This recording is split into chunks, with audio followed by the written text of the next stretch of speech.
¿En qué ha pensado usted? Si pues habéis resucitado con Cristo, buscad las cosas de arriba, donde está Cristo sentado a la diestra de Dios. Poned la mira en las cosas de arriba, no en las de la tierra. Colosenses capítulo 3 versículos 1 y 2.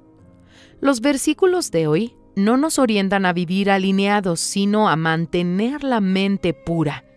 Estamos en las vísperas de las fiestas que dicen festejar el nacimiento de Jesús.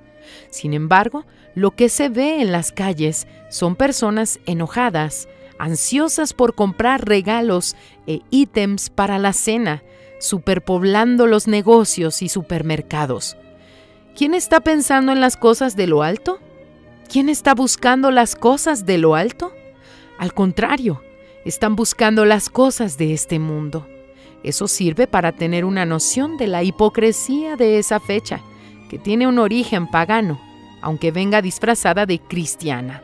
Si usted tiene curiosidad, investigue el origen de la Navidad.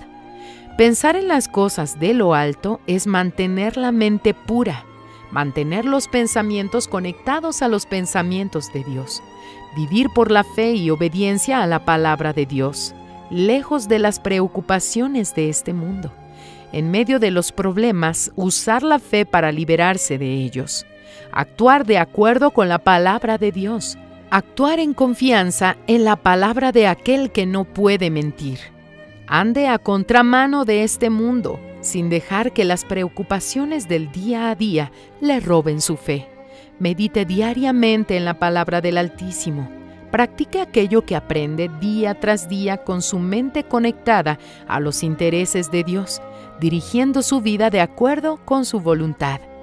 Viva por la fe y blinde sus emociones contra el sentimentalismo y el consumismo típicos de esta época del año.